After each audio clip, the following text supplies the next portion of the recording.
Estamos de volta e vamos direto para uma aula de física com o professor Marcel. Dessa vez, ele vai falar para a gente sobre o fluxo magnético. Fique atento e bons estudos!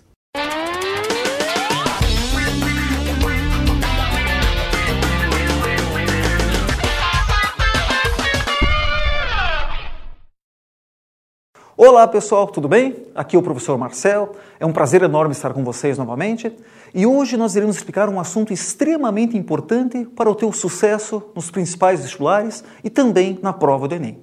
E o assunto chama-se indução eletromagnética. Antes de explicar a indução eletromagnética, vamos dar uma grandeza nova para você que chama-se fluxo magnético. O que é isso, Marcel, fluxo magnético? Então reparem lá. O fluxo magnético através de uma espira é uma grandeza relacionada com o número de linhas de indução magnética que atravessam a área dessa espira. Parece difícil? Como assim, Marcel? Então reparem aqui na próxima tela. Eu tenho a área de uma espira e linhas de indução atravessando essa área. Essas linhas de indução são representadas pelo vetor B ali. O que é B? Vetor campo magnético. Então reparem nesse desenho que 7 linhas atravessam essa área. Isso é fluxo magnético. São o número de linhas que atravessam uma certa área. Se eu abrir a porta desse estúdio aqui, tem uma área na porta. Se algumas pessoas passarem por essa área, existe um fluxo de pessoas. Então o fluxo representa isso, o número de coisas que atravessam uma certa área. No caso de fluxo magnético, são as linhas de indução. Agora, Marcel, como é que eu calculo por fórmula esse fluxo magnético? Então, reparem, o fluxo magnético depende do B, que é o campo magnético, depende da área da espira e do cosseno do ângulo alfa. Tome muito cuidado com esse ângulo alfa. Reparem aqui na tela. O alfa representa o ângulo entre a normal, a área, e a linha de indução. Isso que é o alfa. A linha de indução e a normal formam um certo ângulo lá. Bom, para explicar um pouquinho melhor o fluxo magnético, eu vou pegar aqui uma folha e uma régua aqui. Então, pensem o seguinte, essa folha representa a área daquela espira. Essa régua é a normal, a área. Normal forma o quê? 90 graus. Então, tente visualizar, pessoal, quer ver? Faz de conta que eu tenho atravessando aqui, nessa área da espira, um campo magnético. Então, as linhas de indução estão aqui, vertical para baixo. Se a linha de indução está na vertical, e a régua aqui forma 90 graus com a área da espira, aqui está a normal, a área, e aqui está a linha de indução. As duas são o quê? São paralelas. Se as duas são paralelas, o ângulo alfa vale quanto? Vale 0. E cosseno de 0 vale quanto? 1. Então existe fluxo magnético, existem linhas de indução atravessando essa área aqui. Agora reparem que legal. Se eu girar essa área da espira, girei a área da espira. O que acontece? A normal, a área está aqui. Só que a linha de indução continua na vertical. Então, a linha de indução que representa o campo magnético está na vertical e a normal, a área, forma 90 graus com a linha de indução. Então, é cosseno 90. E cosseno 90 é quanto? É 0. Então, repare que não tem linhas de indução atravessando essa área. É super fácil. Ó. Aqui tem linhas de indução atravessando a área. Quando eu giro a espira, aqui não tem linhas de indução atravessando a área. Então, revisando, o que é a alfa? Alfa é o ângulo entre a normal, a área, e a linha de indução. Agora que nós aprendemos o que é fluxo magnético, vamos falar de Faraday. Olha, pessoal, existem 2 estrelas em magnetismo, que são os 2 caras que mais aparecem em vestibular. O Ørsted. O que é esse cara chamado Ørsted? Foi um professor dinamarquês que, em 1820, mostrou que corrente gera campo magnético. Vocês sabem que no estúdio tem corrente. Então, se tem corrente, existe campo magnético aqui. Isso foi em 1820. Daí o Faraday, em 1831, falou, eu vou tentar fazer o inverso que o Ørsted fez. Eu vou tentar provar que campo gera corrente. Tranquilo? Então ele começou a fazer algumas experiências. Bom, a primeira experiência de Faraday. Reparem, eu tenho aqui uma bobina acoplada a um amperímetro. Amperímetro é um aparelho que mede o que? Mede corrente. E sobre essa bobina eu tenho um ímã com o polo norte e o polo sul. Então reparem, nessa bobina, nesse circuito com a bobina, não tem nenhum gerador ali. Então pensavas antigamente, não vai aparecer corrente nesse circuito. Mas reparem que legal. Quando Faraday começou a aproximar esse ímã da bobina, apareceu uma corrente elétrica. Uma corrente que a gente chama de corrente induzida. Seja bem honesto, entenderam por que apareceu isso? O Faraday também não. Daí o Faraday fez o seguinte, ele parou o ímã. Quando ele parou, a corrente desapareceu. Entenderam por quê? O Faraday também não. Daí o Faraday fez o seguinte, ele pegou esse ímã e começou a afastar ele. E quando ele começou a afastar, apareceu uma corrente em sentido contrário. Entenderam por quê? O Faraday também não. O cara ficou maluco, né? Ele não entendeu o que aconteceu. Daí ele foi fazer uma segunda experiência. Reparem na segunda experiência, por favor. Eu tenho lá um circuito imerso num campo magnético, que é a letra B, e você tem um condutor ali, AB, que pode se movimentar, ou para a direita ou para a esquerda. Bom, o Faraday deixou esse condutor AB parado. Não aconteceu nada. Quando o Faraday começou a levar esse condutor para a direita, apareceu uma corrente induzida. Entenderam por quê? Não por enquanto. O Faraday começou a pensar. E ele pegou esse condutor e levou para o outro lado, para a esquerda.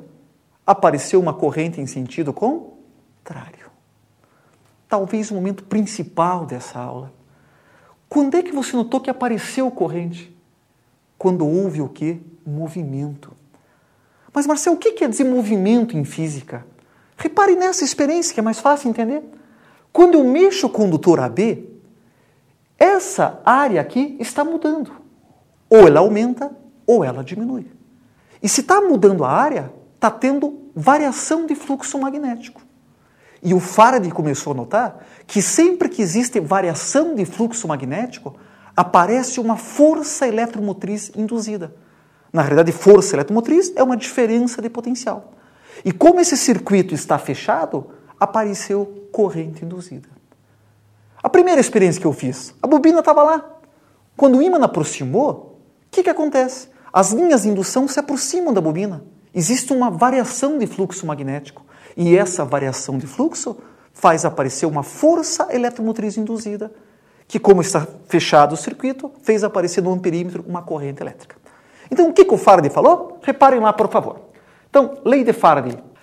Toda vez que o fluxo magnético através de um circuito varia, surge nesse circuito uma força eletromotriz induzida. Calculada por força eletromotriz induzida é igual a menos variação de fluxo sobre o intervalo de tempo. Tome muito cuidado aqui. Está certa essa frase? Faraday falou que apareceu força eletromotriz induzida quando existe fluxo magnético. Mentira. Faraday notou que aparece força eletromotriz induzida quando existe uma variação de fluxo magnético. E uma coisa extremamente importante. Quando que o fluxo pode mudar? Quando mudar o campo magnético, ou quando mudar a área da espira, ou quando mudar o ângulo alfa. Isso é tão importante, é tão fantástico essa matéria. Por como é que funciona uma usina hidrelétrica? Coisa que o Enem adora. O princípio de funcionamento de uma usina hidrelétrica é lei de Faraday. Vamos fazer o seguinte, vamos voltar àquele papel e aquela régua.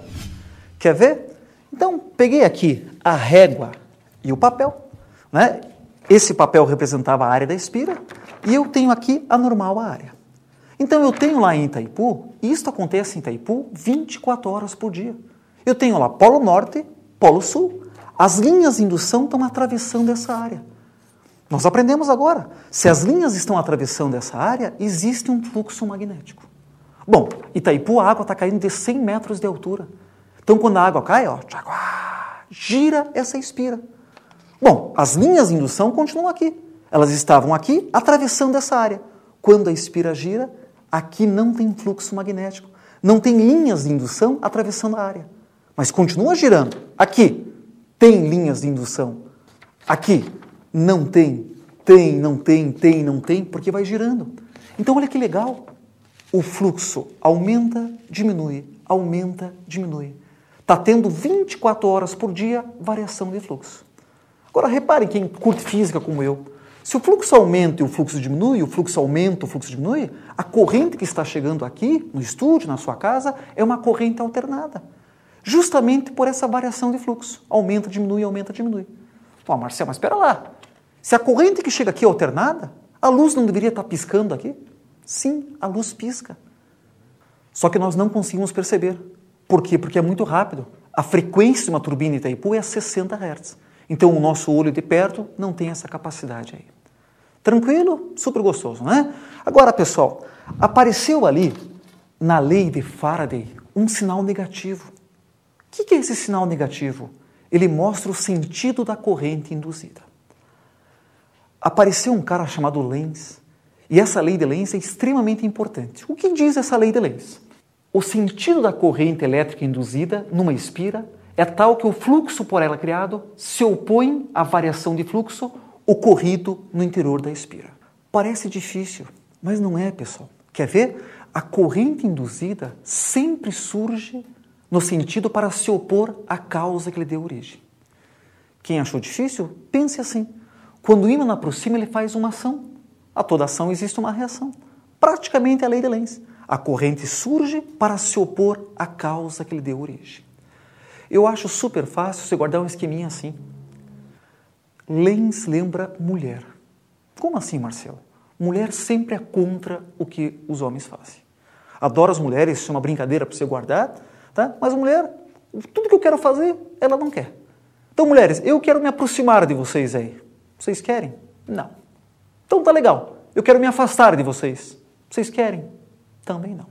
E é assim que a gente vai explicar. Quer ver? Reparem no exemplo que nós temos no material aqui. Aproximação, por favor. Eu tenho um ímã norte-sul aproximando de uma espira. Super importante. Se o ímã ficar parado e a espira ficar parado, não existe variação de fluxo. Então não vai aparecer corrente induzida na espira. Quando que vai aparecer corrente induzida? Quando houver deslocamento de um em relação ao outro, do ímã em relação à espira. Pode o ímã se mexer, pode a espira se mexer. Não adianta os dois se mexerem com a mesma velocidade no mesmo sentido. Tem que ter movimento de um em relação ao outro. Então reparem, nesse esquema, o ímã está aproximando. Vai surgir uma corrente induzida para se opor à causa que lhe deu origem. Mulheres, estou me aproximando de vocês. Vocês não querem. Então, quando o cara está aproximando, está aumentando o fluxo magnético. Vai aparecer uma corrente induzida que se opõe a isso. Quer ver que fácil? Ele está descendo com o polo quê? Com o polo sul. Eu estou me aproximando de vocês e vocês não querem. Então você vai querer me repelir. Eu estou chegando em você e você, meu Deus, Marcelo, sai daí. Você vai querer me repelir. Polos de mesmo nome repelem. Então, se está chegando com o sul, na espira vai aparecer um polo sul aqui em cima e um polo norte embaixo. Agora, reparem por cima. O observador sou eu estou vendo de cima. Então, apareceu um polo sul. Vocês lembram da regrinha da mão direita? Mão direita, mão que estrala. Letra I, que é a corrente elétrica. Isso aqui representa a letra B, que representa as linhas de indução. Então, na espira, apareceu o que ali na espira? Apareceu um sul. Vocês lembram da regra da mão direita? O polegar representa a corrente elétrica e isso aqui representa as linhas de indução, representa o campo magnético. E as linhas de indução, elas vão externamente do norte para o sul. Então, na espira que você tem aí, você tem o sul em cima e o norte embaixo. As linhas saem do norte e entram no sul. Pegue a sua mão direita, por favor, entra no sul, por cima. O observador sou eu, estou em cima. Então, entra no sul é assim. Sul, entra as linhas de indução. O teu polegar está aqui. Gire o polegar, por favor. Repare, você tem uma corrente induzida em sentido o quê? Em sentido horário, para o observador que está vendo de cima lá. Tranquilo, né? Agora, Marcel, o que acontece no afastamento? Olha no afastamento. Agora o mesmo ímã está afastando. Se está afastando, o fluxo diminui. Pela lei de Lenz, vai aparecer uma corrente induzida que se opõe à causa que lhe deu origem. Mulheres, eu estou me afastando de vocês. Vocês não querem isso. Você fala, Marcel, por favor, volte. Para que eu volte, você vai ter que me atrair. Então, o polo sul atrai com quem? Com o polo norte. Porque polos de nomes contrários, existe uma atração. Então, apareceu um norte ali. E agora, novamente, eu vou pegar a mão direita. Imagine a espira aqui, um norte em cima, o sul está embaixo da espira. Vamos olhar por cima lá. As linhas de indução a gente representa externamente do norte para o sul. Pegou a mão direita, as linhas saem do norte, conchinha para cima agora, em cima da espira, as linhas de indução saem do norte.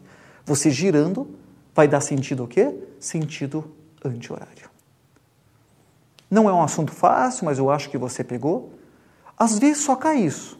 Quando o ímã aproxima, corrente num sentido. Quando o ímã afasta, corrente em sentido contrário. E quando não existe mais nem afastamento nem aproximação, isso é, um não se mexe em relação ao outro, não existe mais variação de fluxo magnético. Então não existe corrente induzida lá. É muito legal essa experiência se eu colocar uma lâmpada aqui nessa espira. Se eu colocar uma lâmpada aqui, quanto mais rápido eu aproximar esse ímã, a lâmpada acende com uma intensidade maior. Porque a velocidade influencia. Por quê, Marcel? Quanto mais rápido eu aproximar, eu vou ter mais variação de fluxo num mesmo intervalo de tempo. Eu vou ter uma maior força eletromotriz induzida. Quanto maior a força eletromotriz induzida, maior a corrente induzida. Por isso que a lâmpada ia ter um brilho maior. Para que você nunca esqueça disso, nós vamos fazer uma experiência aqui na prática. Tudo bem? Então, vamos pegar esse ímã aqui extremamente forte. Olha que experiência legal que eu vou realizar nesse instrumento aqui. Eu vou colocar esse ímã aqui e vou soltar ele. Repare o tempo que ele demora para cair. Super rápido. Agora, vocês aprenderam em mecânica que se a altura é a mesma, o tempo de queda é o mesmo. Vamos ver se realmente o tempo de queda é o mesmo? Vou colocar aqui.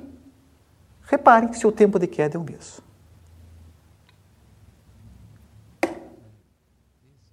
O que será que aconteceu? É justamente aquele exercício ali que eu expliquei agora há pouco. Esse ímã aqui, quando ele está deslocando, está ocorrendo uma variação de fluxo. Essa variação de fluxo faz surgir uma corrente induzida. Só que esse material aqui é plástico. E plástico é um material isolante. Não vai aparecer corrente. Então ele desce tranquilo. Não tem corrente induzida. Por isso que ele desce muito rápido lá. Agora, esse material aqui, nesse material já é possível aparecer corrente induzida. Então, repare, cada pedacinho aqui representa uma secção. O ímã está descendo, vai aparecer em cada secção uma corrente que se opõe a isso. Então, se o ímã está descendo, o fluxo está aumentando em cada secção, a corrente surge para se opor a isso e faz frear o ímã lá. O princípio de freio magnético é exatamente assim. Vamos fazer um teste para revisar essa matéria aí? Teste do Enem. Os dínamos são geradores de energia elétrica utilizados em bicicletas para acender uma pequena lâmpada. Para isso, é necessário que a parte móvel esteja em contato com o pneu da bicicleta e quando ela entra em movimento, é gerada energia elétrica para acender a lâmpada. Dentro desse gerador, encontra-se um ímã e uma bobina. É justamente a lei de Faraday que nós explicamos agora. Então ele deu uma figura que representa o enunciado. Seguindo lá, o princípio de funcionamento desse equipamento é explicado pelo fato de que a letra A, corrente elétrica no circuito fechado gera um campo magnético nessa região.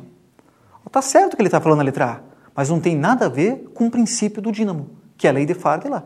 Que corrente gera campo eu sei, mas não é por causa disso que a lâmpada acende lá. Letra B, bobina imersa no campo magnético em circuito fechado gera uma corrente elétrica. Não tem nada a ver, chega a ser ridículo. Só colocar a bobina lá e ficar parada, não tem variação de fluxo. Letra C, bobina em atrito com o campo magnético no circuito fechado gera uma corrente elétrica. Letra D, corrente elétrica é gerada em circuito fechado por causa da presença do campo magnético.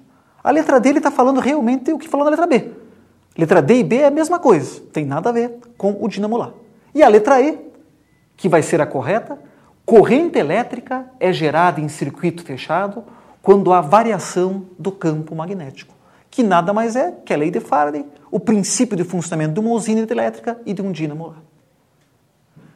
Agora, para seguir essa aula, outra aplicação da lei de Faraday, que é transformador. Transformador é um aparelho elétrico extremamente importante, pois ele ou aumenta a voltagem ou diminui a voltagem. Reparem lá, nessa figura. Tem alguns componentes aí extremamente importantes. Para você visualizar mais facilmente isso aí, eu trouxe aqui um transformador. Repare alguns componentes extremamente importantes aqui. Eu tenho aqui um núcleo de ferro e 2 enrolamentos. Um enrolamento eu chamo de enrolamento primário e um enrolamento secundário.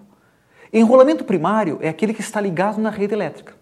Por exemplo, aqui, se eu ligar a rede elétrica, este será o primário e este será o secundário. Aqui tem corrente elétrica porque está ligado à rede elétrica. Como é que aparece corrente aqui, Marcel? Quando a corrente alternada vem, existe um campo magnético variável. Desse lado aqui, vai ter uma variação de fluxo magnético.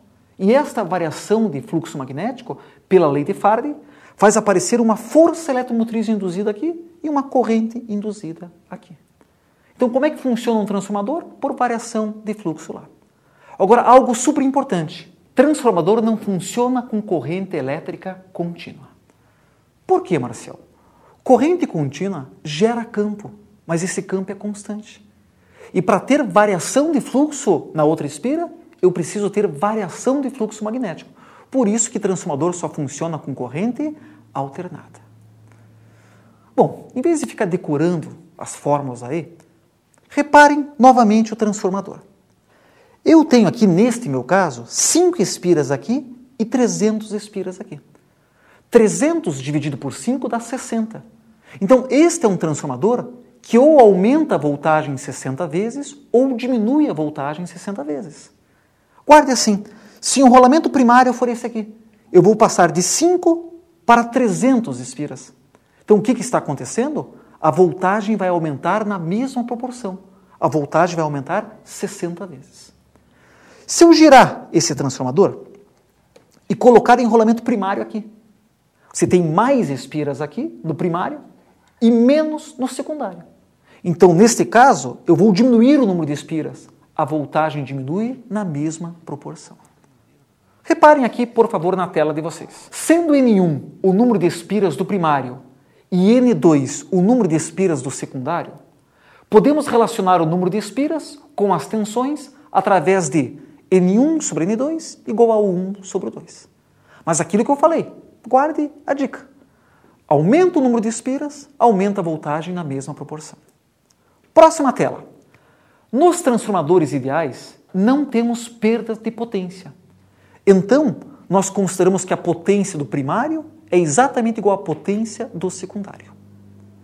Bom, lembramos lá na matéria? Potência é U vezes I, π. Então, eu escrevo π igual a π.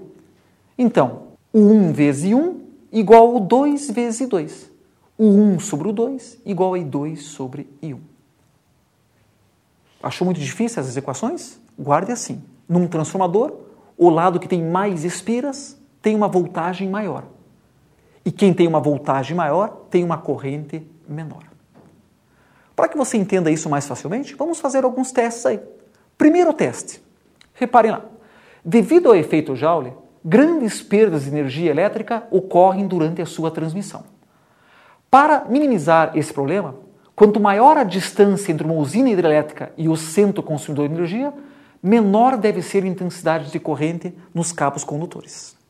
Dessa forma, como a potência é constante, a tensão elétrica deve ser a maior possível. π. O dispositivo utilizado pelas empresas fornecedoras de energia para aumentar a tensão e diminuir a intensidade de corrente é o letra A, capacitor. Capacitor é um aparelho que armazena energia, não é isso que ele falou. Letra B, transformador. Letra C, receptor. Letra D, resistor. Letra E, eletroscópio. Também não tem nada a ver. A resposta correta é o que é? Transformador. Vamos explicar um pouquinho melhor isso aí? Você sabe que nos fios que transportam eletricidade existe efeito Joule, existe uma perda de energia. Então tem alguns alunos que pensam assim, para chegar a 110 volts na tua casa, sai 110 volts de Itaipu, por exemplo. Nem chegaria energia na tua casa. O que Itaipu faz? Ele está operando lá, Daí tem transformadores que elevam muito a tensão, 300 mil volts, 400 mil volts, tem usinas que elevam para 1 milhão de volts. Por que ele aumenta tanto a voltagem?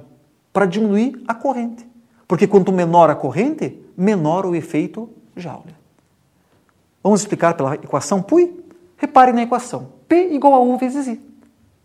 Só que a potência é constante. Então, I é P sobre U.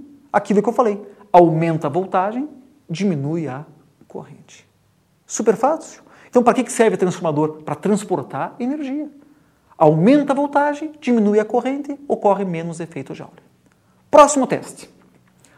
O fenômeno da indução eletromagnética permite explicar o funcionamento de diversos aparelhos, entre eles o transformador, o qual é um equipamento elétrico que surgiu no início do século XIX, como resultado da união entre o trabalho de cientistas e engenheiros, sendo hoje um componente essencial na tecnologia elétrica e eletrônica lá.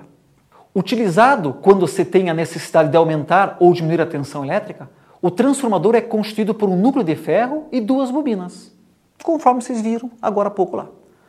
Conforme ilustra a figura a seguir, uma das bobinas, chamada de primário, tem N1 espiras e sobre ela é aplicada uma tensão 1, enquanto que a outra, chamada de secundário, tem N2 espiras e fornece a tensão U2.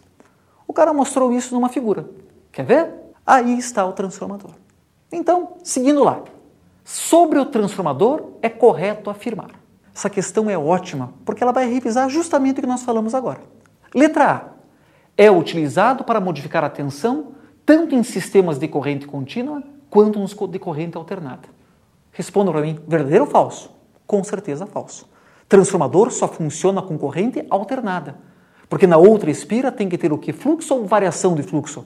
Variação de fluxo magnético. Então a A está errada. Letra B. Só aparece a tensão U2 quando o fluxo do campo magnético produzido pelo primário for constante.